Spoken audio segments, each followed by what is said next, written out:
افسانه بدانه و روباه. بود نبود روباهی بود. حریص و مکار بود آن روباه. از سحر تا شب در کوه و دشت از پی صید میگشت. روباه بار بدانه ای را دید که از عالم بیخبر و دانه چینده میخورد. نامعلوم از پسش نزدیک شد و زود وی را داشته گرفت. بدانه بیچاره در چنگال روباه شق شده ماند و بعد خود را به دست گرفته گفت: تو مرا مخور ای روباه، نمیبینی که من حالا تماما خراب، گوشتم هم بیمزه؟ روباه این گپ را شنیده گفت: تو چی میگویی؟ من چند روز شده است که هیچ چیز نخوردم. حالم بد، حاضر اگر تو را نخورم از گرسنگی میمیرم. خوب، گفت بدانه، تو از دو سر با گوشت من سیر نمیشوی؟ کمی گوشت در بین دندانهایت میماند و خلاص. خیر، من چی باید کنم؟ پرسید روباه. میبینی هو یک زن میرود، گفت بدانه. وی به صحرا به شوهرش خوراک میبرد. مرا سر ده، بین من چیکار میکنم. در واقع آن زن طبق به سر سوی صحرا میرفت. روباه او را دیده بدانه را سر داد. بدانه پریده رفته در پیش راه زن نشست و خرامیده پیش رفتن گرفت. خدا داد داشته میگیرم، گفت زن و طبق را به زمین ماند و از پس بدانه دوید. فرصت غنیمت روباه رفته روی طبق را گشاده خوراک را پاکیزه خورد و روی طبق را پوشیده گریخته رفت. از پس وی بدانه هم پریده رفت. خوش سیر شدی؟ پرسید بدانه. سیر نشدم، جواب داد روباه. زن ناامید شده آمد و طبق را برداشته به بالای سرش مانده پیش شوهرش رفت. شوهرش از سر او طبق را گرفته گشاده دید که خالی است.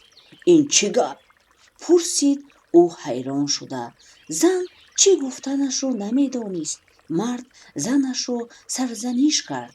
زن با چشمان گریان به خانهاش رفت. شوهرش که گرسنه بود از پشت او روان شد.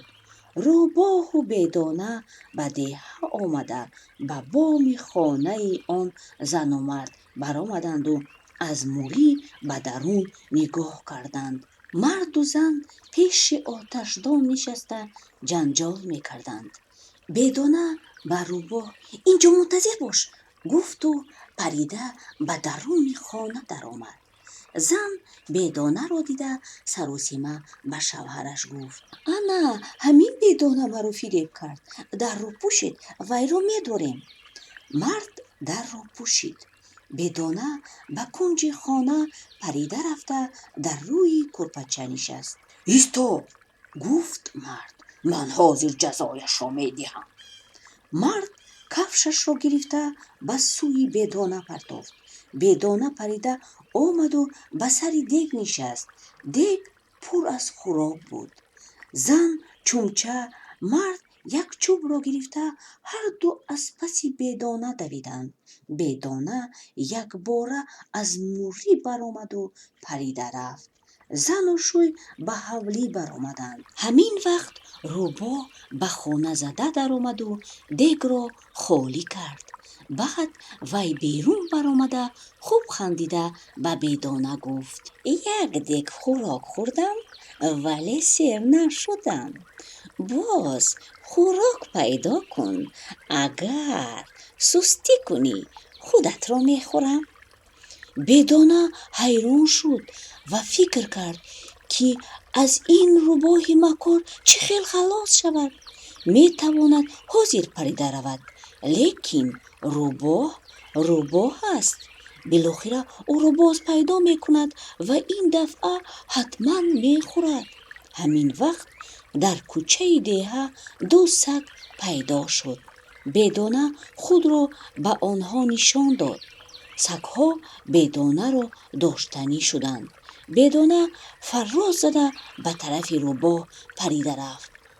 сагҳо рӯбоҳро дида аз пасаш давиданд. рӯбоҳ тарсида гурехта рафту ба даруни ғор даромада пинҳон шуд. сагҳо ба деҳа баргаштанд, аммо рӯбоҳ ҷуръат намекард, ки аз ғор ба берун барояд. бедона дар боғчае як кадуи хушки дарунхолиро ёфта, ба лаби ғор ғелонда овард. каду тақар туқур садо медод. рӯбоҳ тарсида дарунтар рафт. пойҳояш суст шуданд.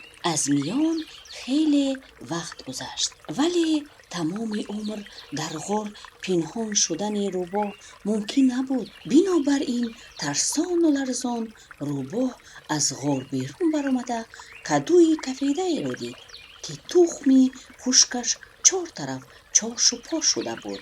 ту ноинсоф, маро тарсондӣ, гуфт рӯбоҳ.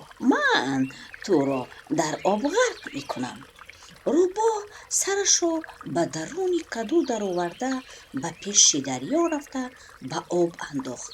каду аз об пур шуд, фурӯ шуд ва рӯбоҳро бо худ кашида бурд. бедона, ки ин ҳолро аз дур тамошо мекард, шодӣ карда парида рафт. ана ҳамин буд афсонаи бедона ва рӯбоҳ.